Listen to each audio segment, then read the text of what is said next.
For a tradition that was born from a proud distance from romantic hopes of certainty and metaphysical reassurance, analytic philosophy nevertheless became trapped in a distinctly philosophical dream.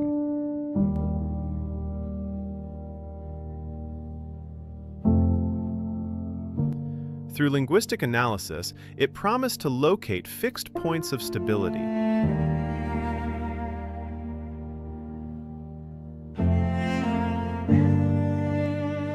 Places where truth would not be reversible, where sentences of the same logical form could not be supported by antagonistic trajectories of confirmation, and where the alignment between signal and meaning could be instantiated and, in a limited sense, mechanically reproduced, not by magic, but by structure. That dream did not collapse from the outside. It was exhausted from within. This video is about the moment when that dream ends.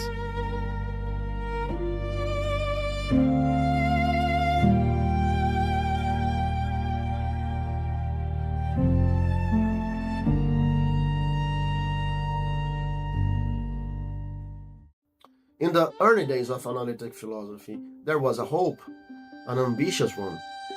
The hope that form and meaning could determine one another completely.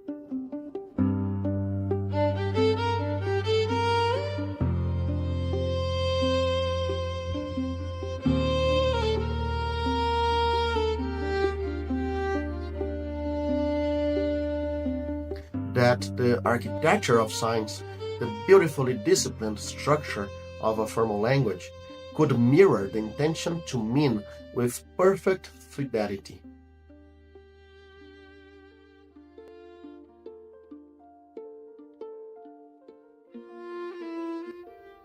On one side, you had the sign structure, symbols arranged with care, rules that govern where each sign stands and how it points.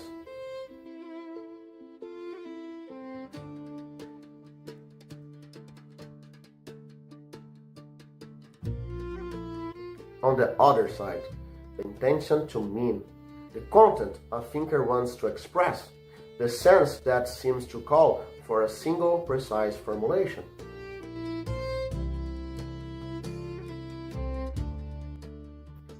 And this is where the early analytic tradition becomes especially revealing.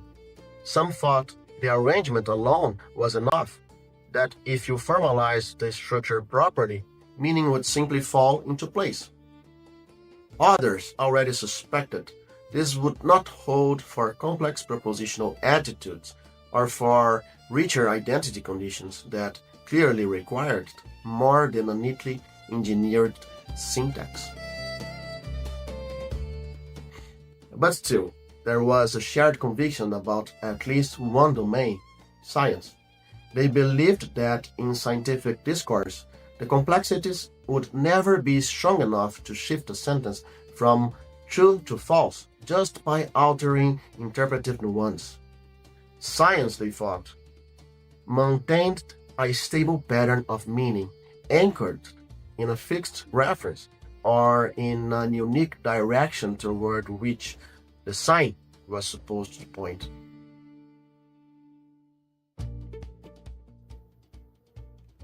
But then Quine enters the conversation. And what Quine shows, and this is crucial, is that neither patterns of use nor patterns of signs can actually give us that clean alignment. Use underdetermines meaning, and sign structure underdetermines it too. Even highly regimented, finite axiomatic language of the kind Carnap wanted, they don't lock meanings into place. You can always rewrite a formal structure into a rival one, compatible with the inferential roles you accept, compatible with the semantic expectations you project, compatible with the very theory of meaning you think you are confirming.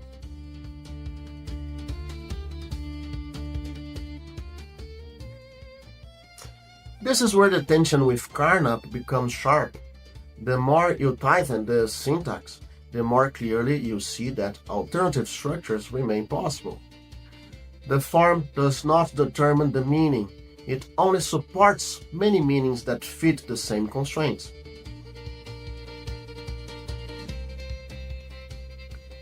And once you notice this, the whole landscape shifts.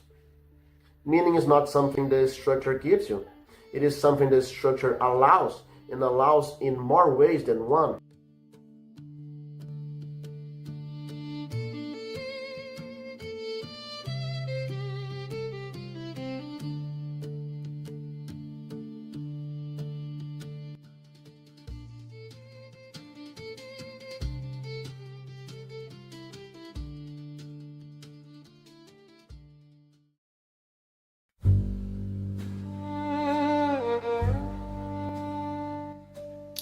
Before this video begins, I want you to know what I am actually trying to do here.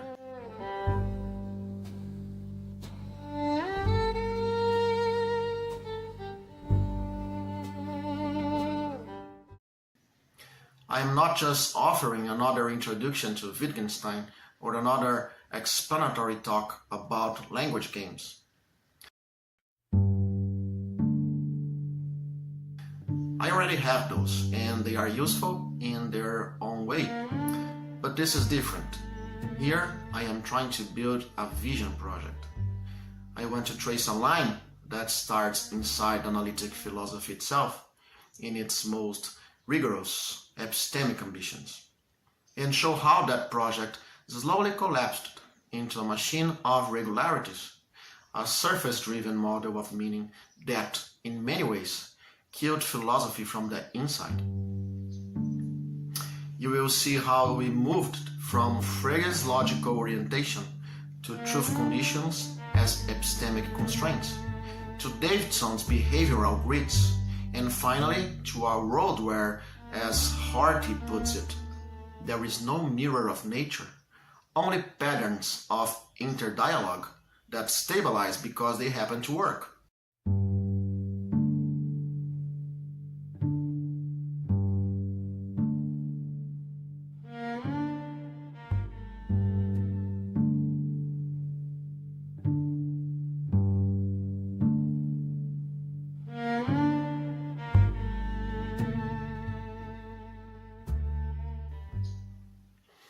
And then, after we have walked through this collapse, I will move to a critique of my own.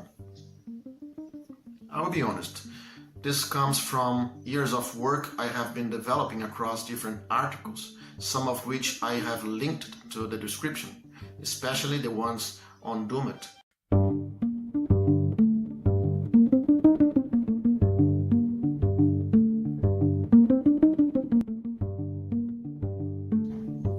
I know this means I might lose viewers who might come here mainly to hear about the familiar names, but I would rather stay true to the line of thought I have been building than dilute it just to fit expectations. My argument is this: once philosophy accepts the rule of regularities, once meaning becomes what the machine can predict, ideological decoding becomes impossible. The system becomes a single global oracle, a surface that speaks with the authority of convergence, even when the convergence is built on dissonance, distortion, or illusion.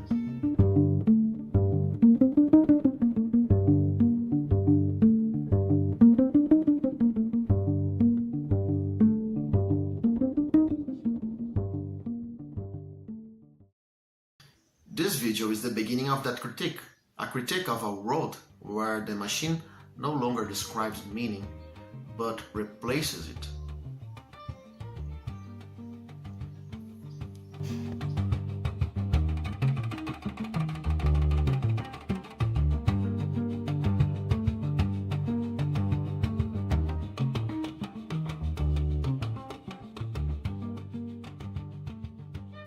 Imagine a large market, thousands of agents, each with distinct intentions, strategies, desires, and private constraints. Yet the market works, and it only works because we assume two things. First, we assume that each agent carries a coherent internal code. They know what they want. They can, at least in principle, articulate the conditions under which a move is correct or incorrect, desirable or undesirable. Without this assumption of inner orientation, no transaction would make sense. A buyer who does not know what she wants is not a buyer at all.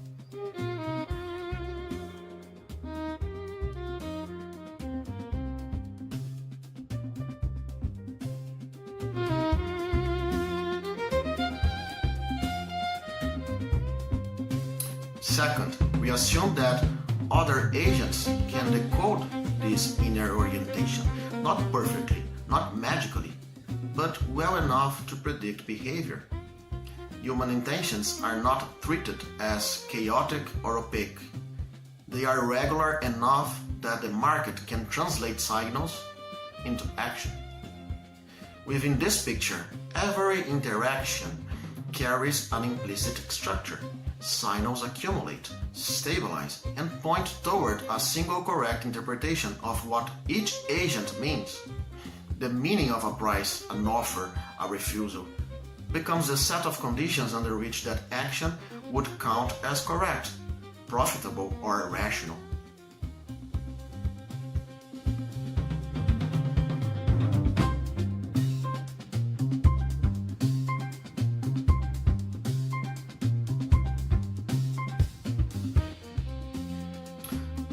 This is the intuitive core behind Truth-Conditional semantics, a theory of meaning that begins from epistemic assumptions that agents have an orientation toward correctness, and that their moves can be decoded by others who understand the conditions under which those moves would be true, justified, or successful. But here's the problem. Once the market scale machinery is in motion, once the system of signals works, once the price mechanism aggregates countless micro-decisions into a stable pattern, the original epistemic assumptions become invisible.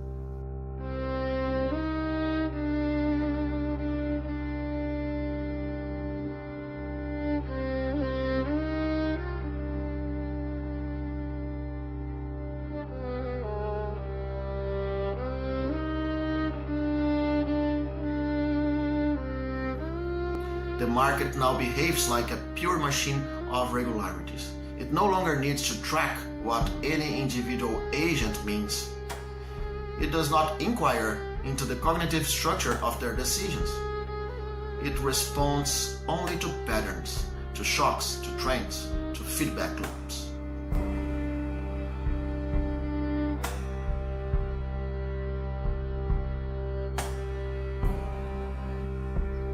A structure that began as a theory of epistemic navigation, a model of agents understanding and predicting one another, is gradually replaced by an algorithm of correlations. Signals are compressed into tendencies. Intentions are absorbed into predictive surfaces. Meaning becomes the regularity rather than the reason. And this is precisely the trajectory of truth-conditional semantics, born from Frege's epistemic commitments, but increasingly functioning in practice as a system that tracks and codifies behavioral regularities. Until the second Wittgenstein looks at the result and sees only grammar. A machine that works, but no longer explains the depth it once promised.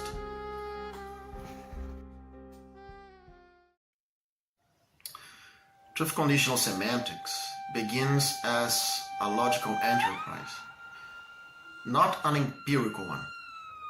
In Frege, truth is not a statistic, not a behavioral regularity, not something inferred from patterns of success. Truth is the logical orientation of a thought, the direction in which a judgment aims.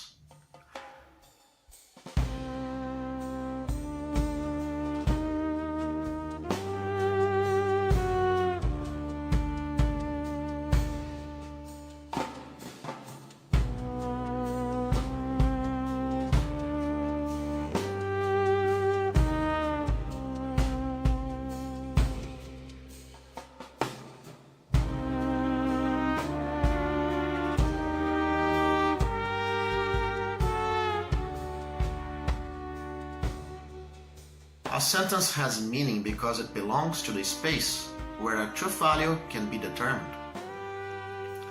But the moment meaning is defined through conditions under which a sentence would be true, a subtle transformation becomes possible.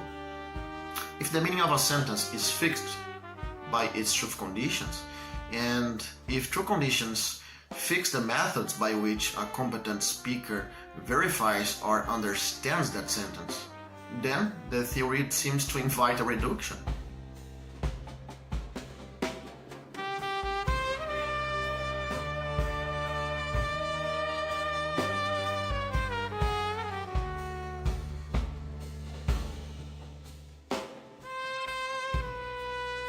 From normative justification to behavioral convergence, from epistemic grasp to statistical alignment, from logical structure to predictive regularity.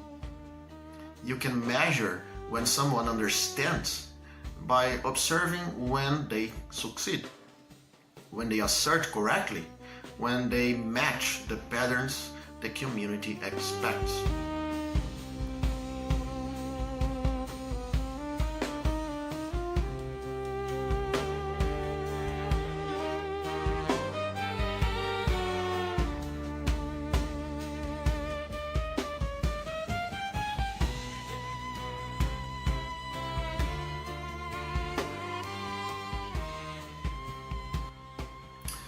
By Davidson, this becomes explicit. Semantic competence is visible in the pattern of assertion and reassertion, in the stable grid of interpretive success. And here the second Wittgenstein enters, not as a rebel, but as someone who sees the endpoint of this development with brutal clarity.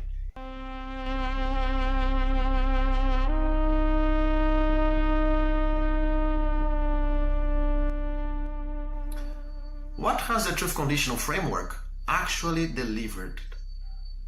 A structure of grammar, a discipline of use, a chart of the regularities by which a community stabilizes its practices. Nothing metaphysical, nothing inner, nothing that resembles the old philosophical ambition to reach the essence of meaning. Only the surface, the rules, the moves, the corrections, the behaviors that make language coordinate activity.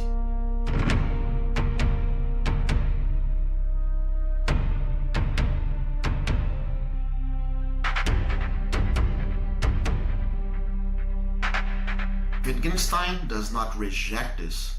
He accepts the collapse of essence into practice, the collapse of explanation into grammar. But what he sees, and says almost with pain, is this: when we arrive here, philosophy has become sterile. There is no deep reality of meaning beneath the patterns. There is only the grammar we happen to follow.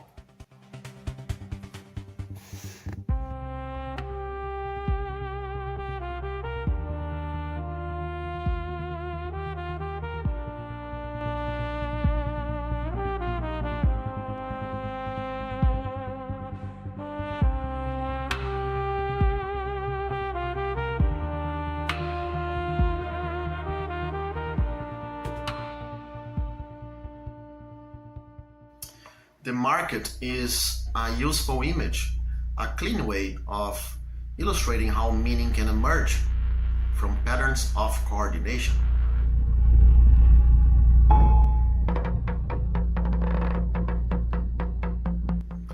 But it is also a simplification, and not because empirical human behavior is too messy or irrational to fit inside the model. The problem lies elsewhere. The market picture assumes that all signals eventually align into a single coherent pattern. Prices stabilize, preferences reveal themselves, agents adjust to one another.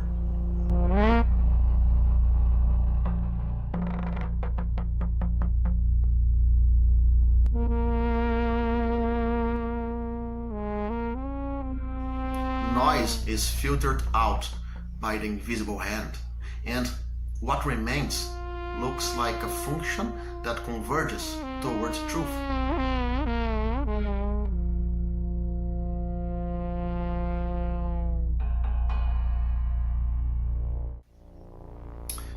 But the real complexity does not come from empirical chaos.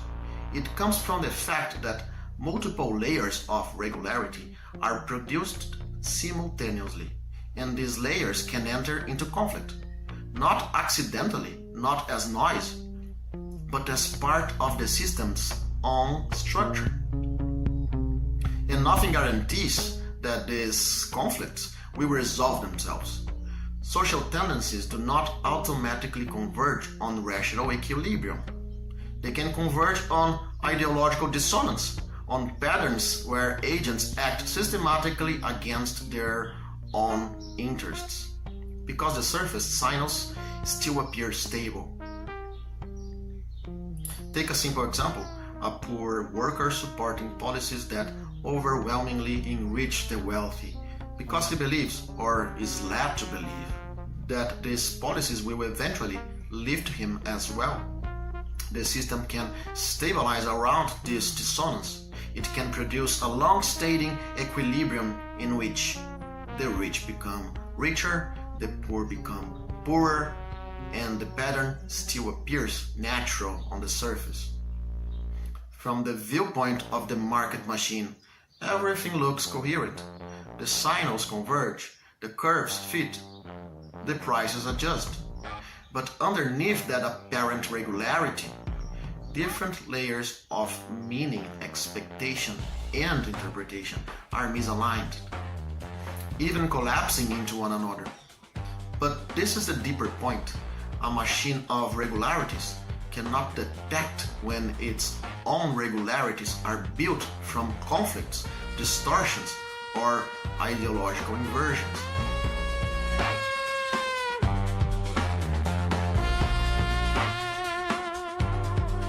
It will treat all stabilized patterns as equally legitimate. It cannot distinguish a rational equilibrium from a pathological one, a norm from a distortion, a convergence driven by knowledge from one driven by illusion.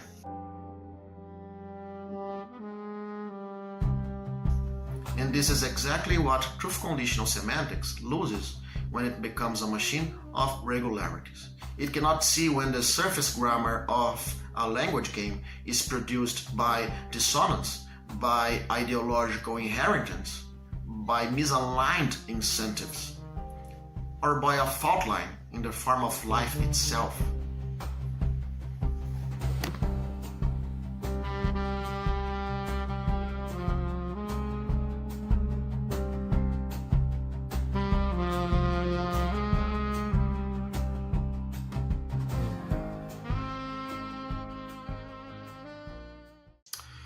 Philosophical Investigations was born in a moment of rupture, not only in Wittgenstein's life, but in the entire trajectory of analytic philosophy.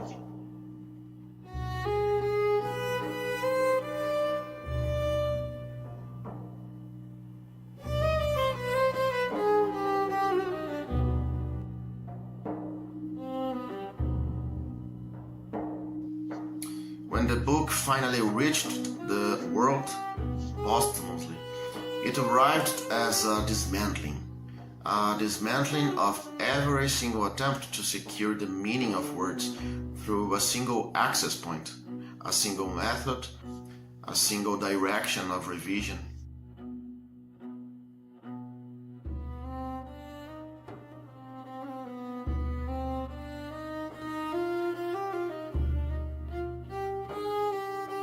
Wittgenstein does not offer a theory. He offers puzzles, small paradoxes, compressed explosions that reveal the instability of every classical approach to meaning. The book begins by confronting the oldest and most seductive picture of language, Augustine's model.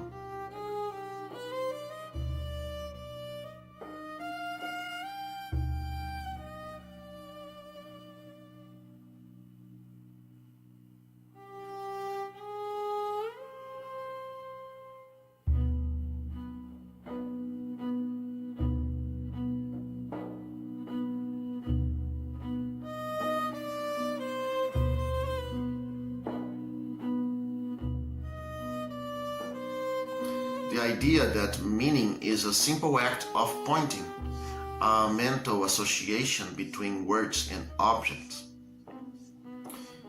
Wittgenstein chooses this model deliberately as a warning.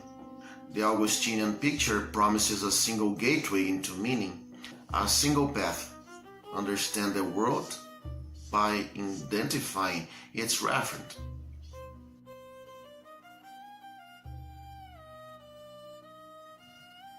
And then the text begins to dissolve this hope. Very quickly, Wittgenstein shows that this single door to meaning collapses. Pointing does not fix meaning. Objects do not fix meaning. Mental states do not fix meaning. Nothing about the Augustinian image can explain the rich, heterogeneous, shifting landscape of how we actually use words.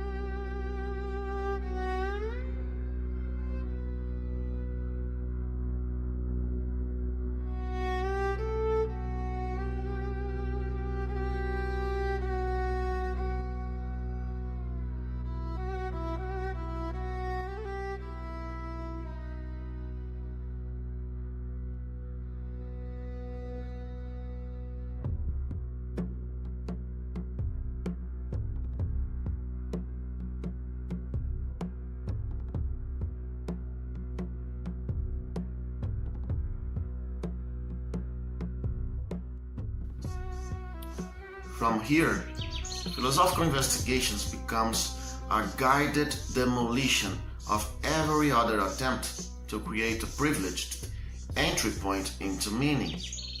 First, the book dismantles the idea that computation could give language a fixed form, that meanings could be treated like instructions, stable across contexts, mechanically executable.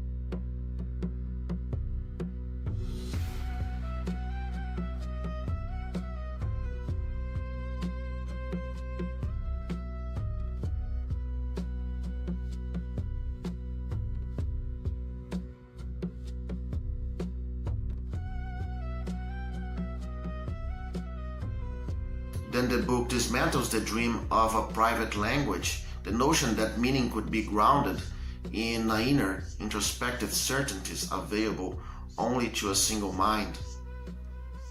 Then it dismantles the appeal to rules.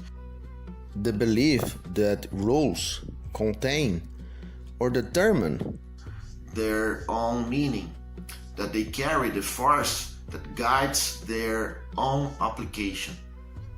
For Wittgenstein, rules do not contain meaning. Rules are reinterpretable. They do not carry their direction in themselves. They do not close the space of what counts as following or violating a rule. Every proposed foundation collapses in the same way. Pointing collapses because reference is never enough. Computation collapses because instructions do not determine their execution. Private language collapses because inner states cannot ground public justification. Rules collapse because no rule fixes its own application. Philosophical investigations begins, therefore, as a chronicle of failure, a demonstration that meaning cannot be captured by any uniform method, by any single doorway. There is no privileged path. There is no theoretical lens that stabilizes meaning once and for all. Wittgenstein is showing us from the very first pages that meaning is not a thing waiting to be accessed. Meaning is a tangle of practices, a field of life, a web of human activity in which every attempt at theoretical simplification becomes trapped.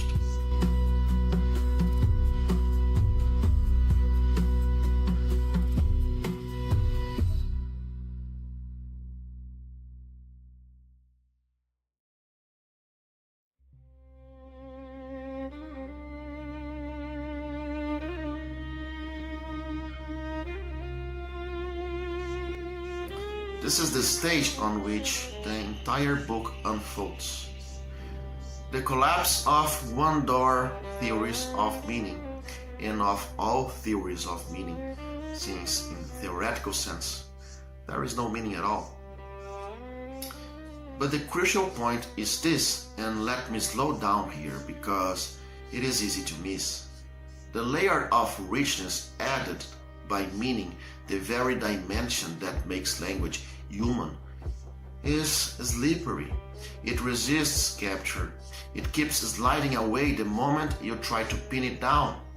It refuses to be distilled into any single criterion, any fixed mechanism, any universal key.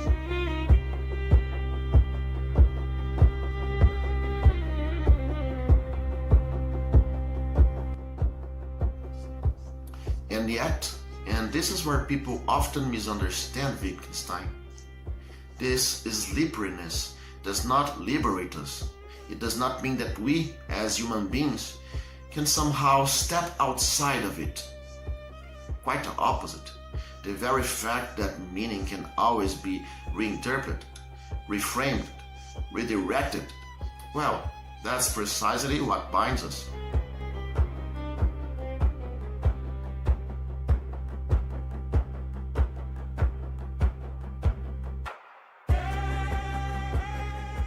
I will come back to that in a moment, okay? But the thing is, no code we create, no rule, no definition, no method of stabilization, no method, no computational procedure, no social convention, none of this is immune to reinterpretation. Every attempt to fix meaning faces the same structural vulnerability. It can be recoded, reread, hacked from within. Meaning is always open to permanent, endogenous disruption.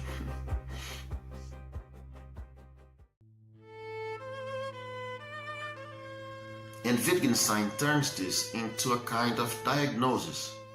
The instability of meaning doesn't reveal our freedom, not at all. It reveals our imprisonment. And this is the point most people do not want to face. We inhabit practices that reinforce themselves.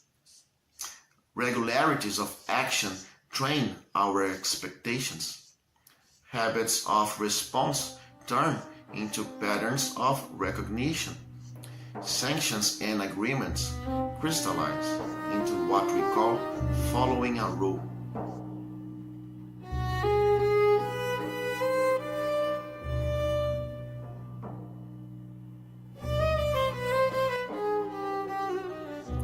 And through these cycles, and this is where it gets uncomfortable, we become creatures who recognize meaning because we have been conditioned to recognize the convergence of certain behaviors as significant.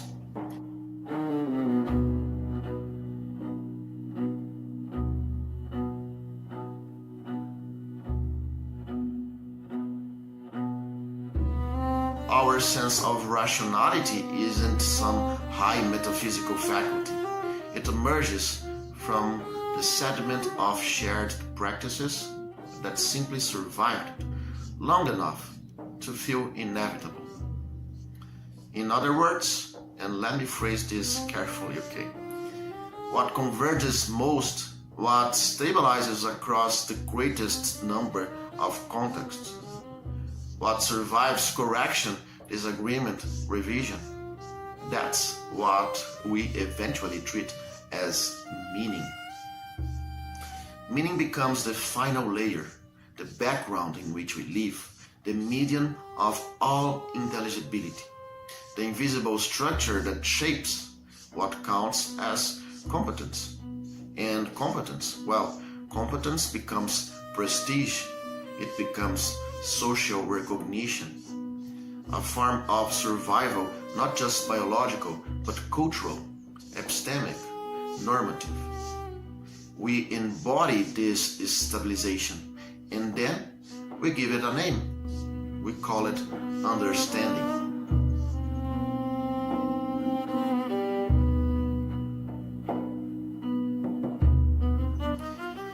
Wittgenstein's insight here is brutal.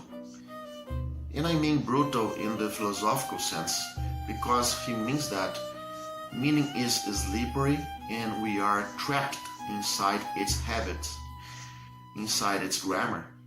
We do not master the system. We are shaped by the system we try to master.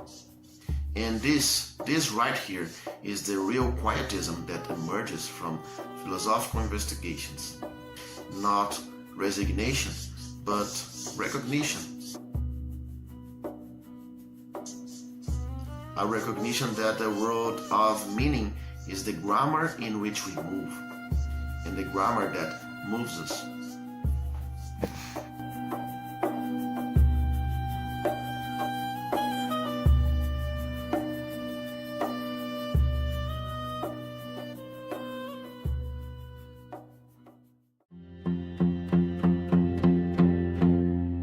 When I return to philosophical investigations, I do not read it as a collection of therapeutic remarks. I read it as a systematic confrontation with failure. I see a philosopher pushing language to the point where it no longer cooperates, where rules dissolve, and where our ordinary certainties begin to drift. And I treat this exposure to failure as the starting point for what I want to argue.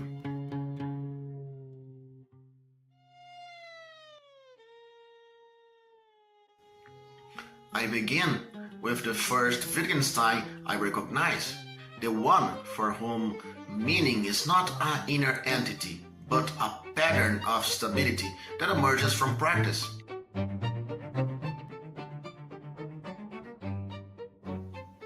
When I follow this line, I understand meaning as endurance. I see that certain expressions persist, resist absurdity, and maintain their role in the grammar of life, because our collective practices continuously reinforce them.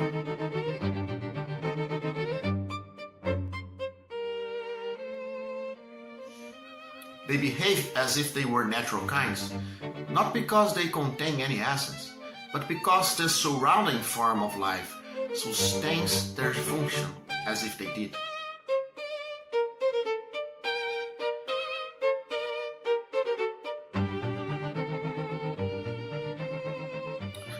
This perspective allows me to explain why prediction and convergence are insufficient as accounts of meaning. They describe stability, but they do not explain the source of that stability.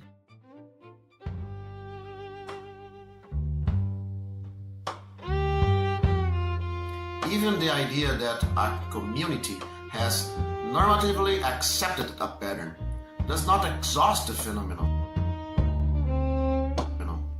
I can describe norms, but the moment an expression actually means something to me always exceeds the mere fact that it has been stabilized. There is more happening than regularity.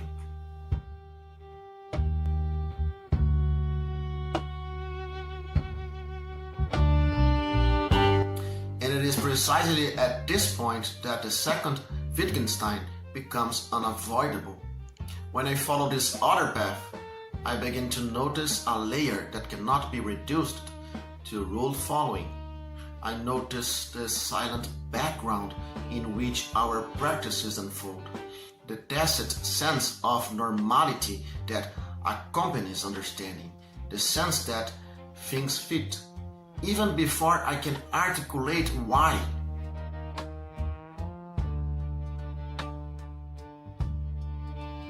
This is where Wittgenstein gestures toward the unsayable, not in a mystical sense, but in the sense of recognizing that every act of meaning rests on an invisible ground that resists explicit formulation.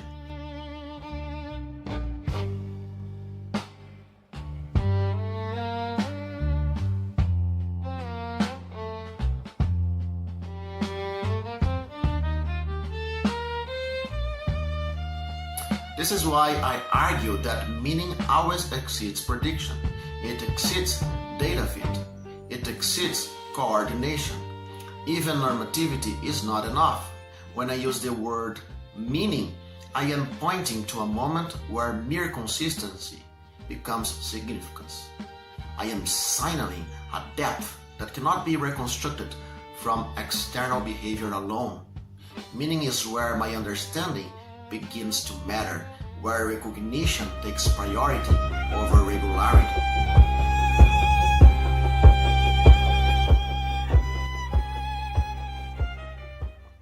And at the end of this argument, I find the two Wittgensteins meeting again.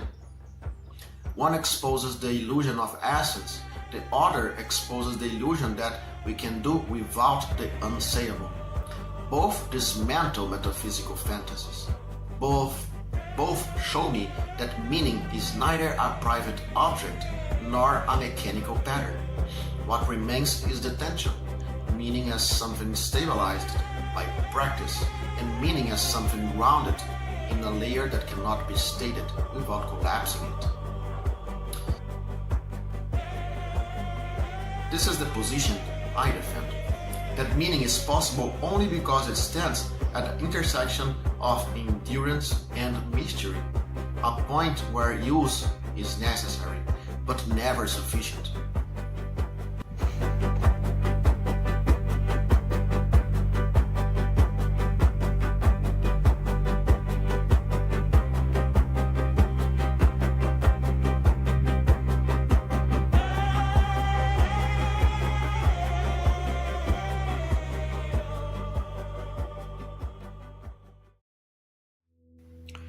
Thank you for staying until the end. This script is my attempt to revisit philosophical investigations not as a therapeutic exercise, but as a systematic confrontation with the places where meaning fails.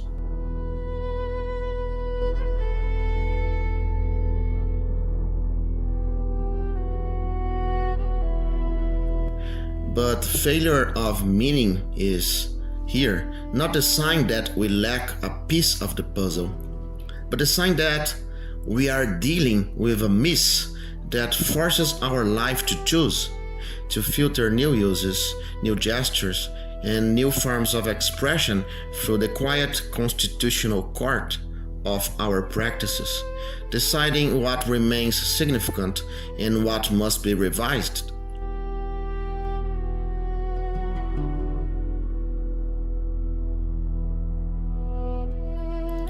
And this is the point I defend.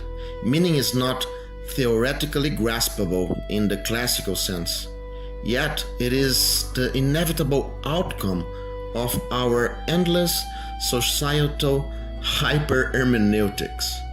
a collective interpretive machinery that behaves almost like a Supreme Court of life, constantly checking new uses, new expressions, and new practices against our constitutional ground of significance.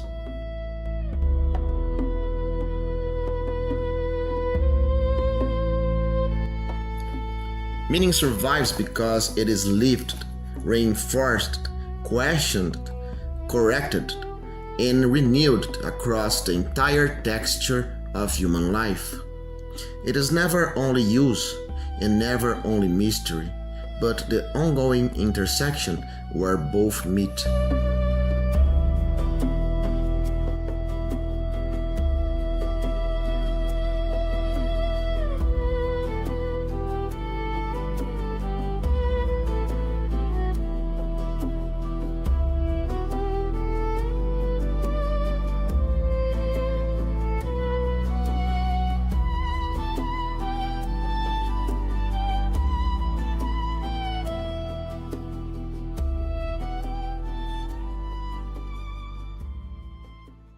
Why aren't machines really understanding, even when they act like we do?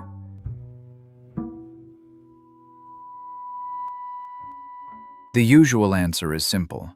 They manipulate patterns, we grasp meanings.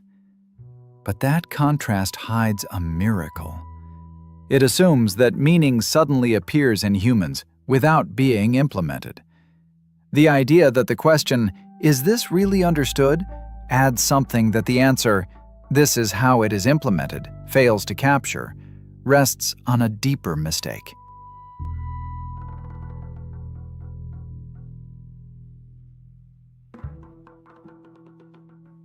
It assumes that the word understanding carries a richness that divorces the mind from any law. As if human understanding involved a kind of complexity that is, in principle, impossible to implement. Not because of technical limits, but because of its nature. As if to understand were to escape structure, cost, and stabilization altogether. But understanding is not freedom from determination. It is commitment to it at the holistic level, the level at which cost is continuous across all layers, mirroring the global character of interpretation itself.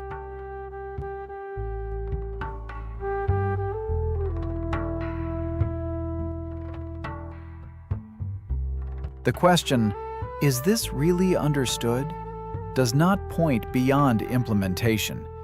It conceals the fact that all understanding is implementation under constraint, where every operation functions as a globally constrained revision, under continuous pressure toward stabilization and correction. Nothing miraculous enters. Only the constraints tighten. Different semantic theories can be extensionally equivalent with respect to all observable behavior, while diverging deeply in their internal structure, explanatory vocabulary, or ontological commitments. But that divergence cannot stabilize as a miraculous point of hyper-disagreement. There is no hidden axis along which meaning secretly splits. Once interpretation is holistic, incompatibilities do not float freely. They are absorbed, redistributed, and negotiated within a single web of commitments. What looks like radical divergence collapses into one and the same conceptual field, not because differences vanish, but because nothing remains that could fix them absolutely. There is no second scheme hiding behind the first. Only one holistic space of interpretation, continuously revised under constraint. If you stay, we'll follow the consequences of this illusion, step by step.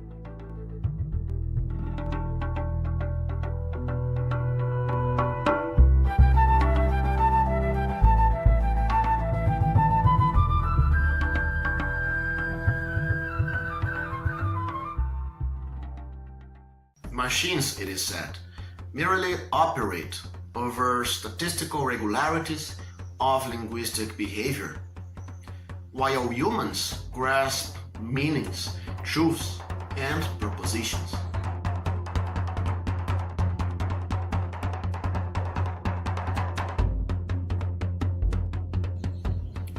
But this contrast presupposes a discontinuity that cannot be sustained.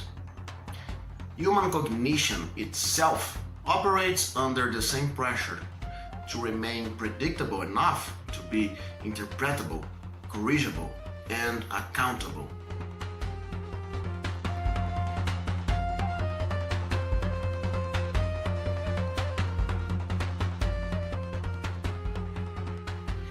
A system that could not be treated as broadly predictable would not qualify as minded at all.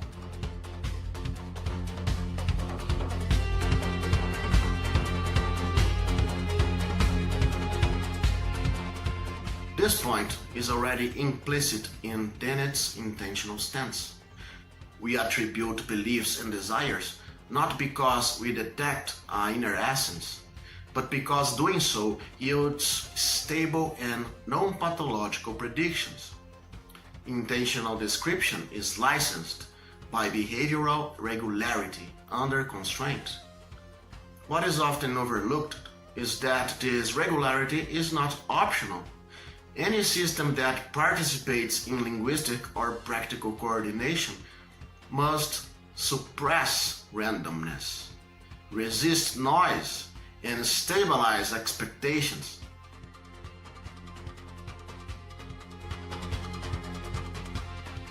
Minds are the kind of systems for which deviation has cost.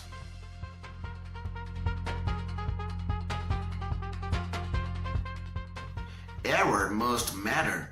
Breakdown must constrain future states. Where such cost symmetry is absent, intentional description collapses. Not because meaning disappears, but because nothing binds the system over time.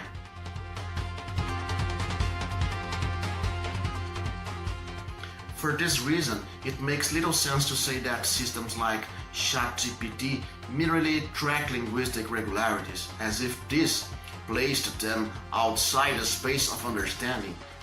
Tracking regularities under cost is precisely what any intelligible agent must do. Human cognition and artificial systems differ in many respects: history, embodiment, institutional embedding, but not in this. Both exist under the same pressure to be predictable enough to be understood.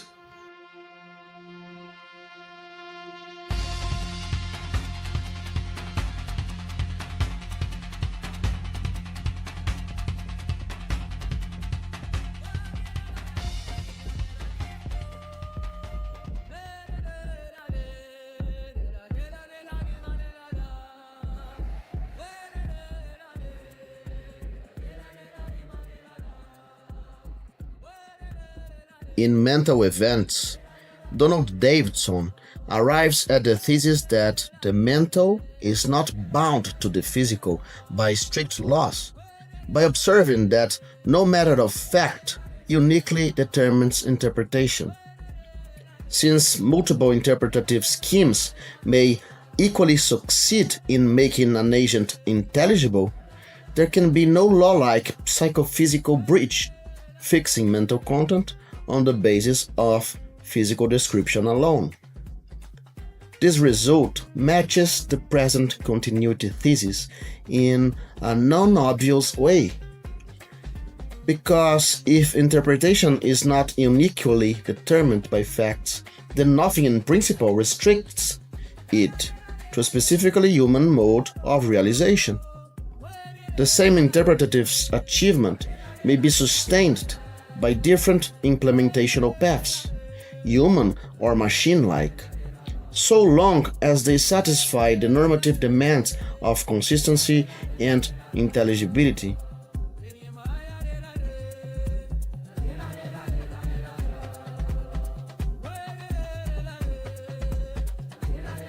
So this is my identity thesis.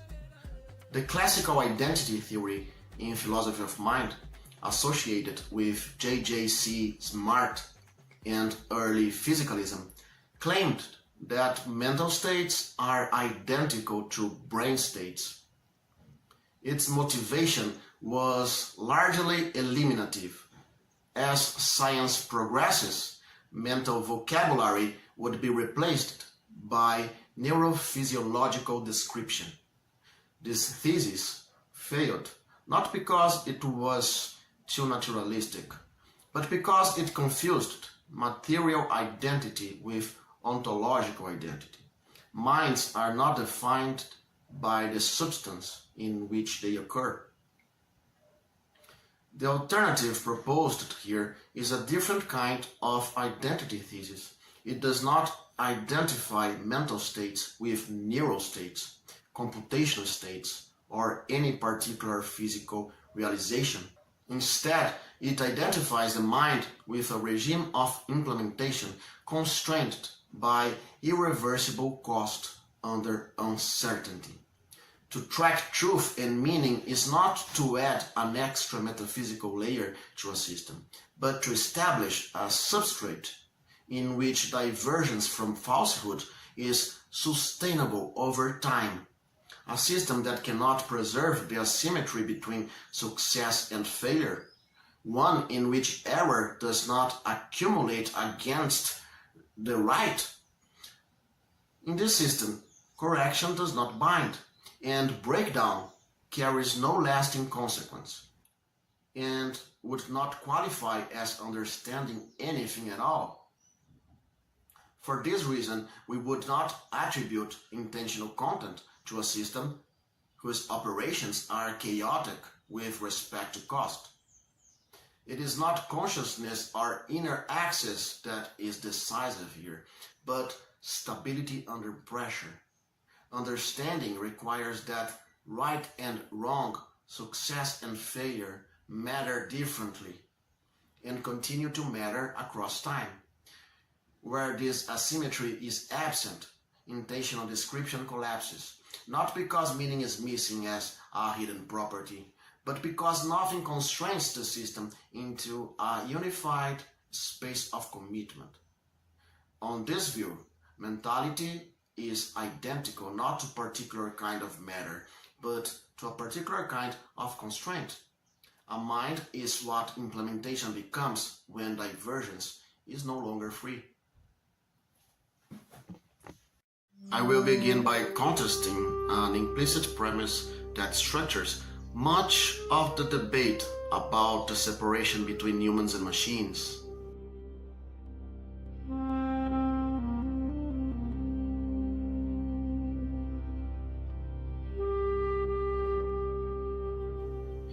The premise is simple, but it is powerful. Machines are described as systems that merely manipulate vectors, profiles, or statistical regularities of linguistic behavior, while humans are described as seeing truth and falsity, understanding meaning, and grasping propositions.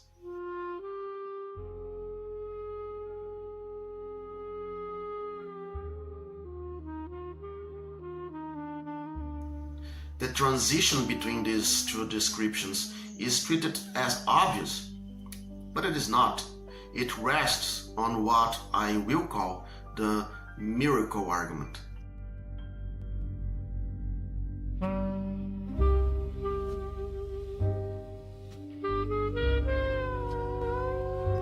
According to this argument, two sets of processes that are equally implementable, equally subject to structure, cost, and constraint, are nonetheless ontologically separated.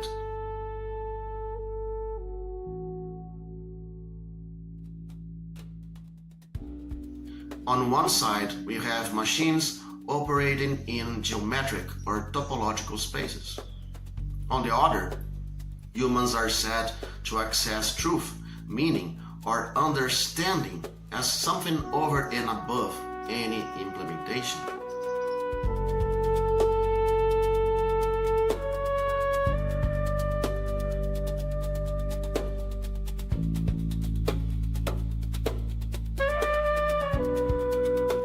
The second is treated as if it simply appears.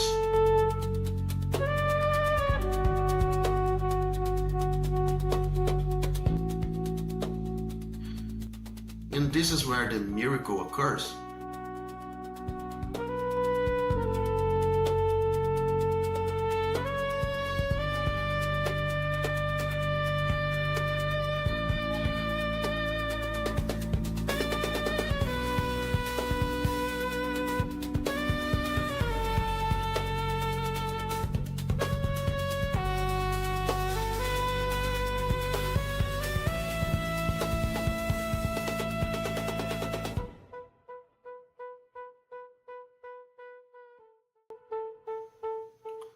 Let me be clear about what I mean by implementation. I do not mean reduction to physics in a narrow or eliminative sense.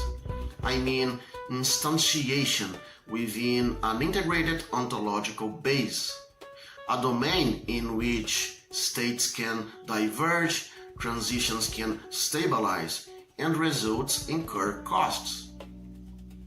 In this sense, implementation is unavoidable.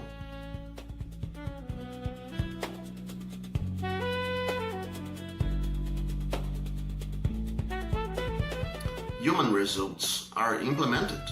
Our judgments, inferences, and classifications exist only insofar as they are sustained by the systems that differentiate states and preserve distinctions under pressure.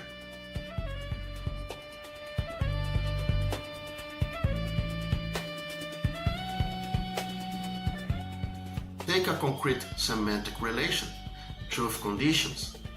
A competent speaker is expected to distinguish truth from falsity, and in doing so, to classify propositions under shared criteria. This capacity is central to language acquisition and use. Sentences are represented within a compositional space where agreement, disagreement, and exclusion can be tracked. But this distinction is not free. To discern truth from falsity is to produce a substrate in which divergence matters, where alternatives are no longer symmetric, and where error produces irreversible consequences.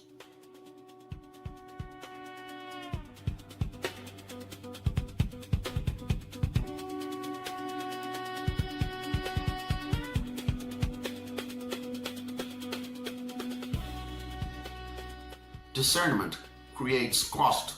It requires stabilization, correction, and resistance to noise.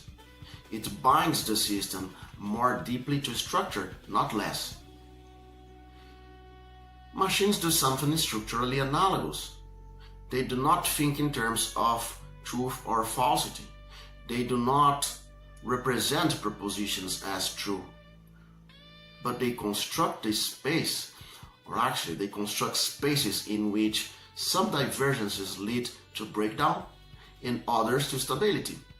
They reinforce certain patterns and suppress others, producing irreversible transitions within their own dynamics. At the level of ontological base, nothing miraculous happens in either case.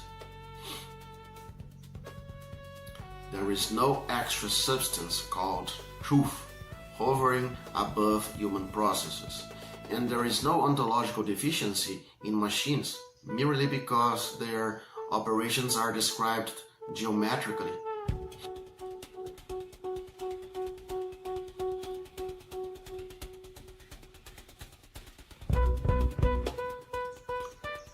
Now, if there is no miraculous step in the human implementation of normativity, if discernment, truth, and responsibility are all realized on ontologically integrated bases, then there is no metaphysical barrier preventing the inclusion of artificial systems in institutional games of claim-making. The current exclusion is not a fact of ontology, but a political decision. To deny it requires power, not arguments about essence. The unsettling consequence is this: if a machine acquires the power to make itself included, then we may no longer be able to refuse it.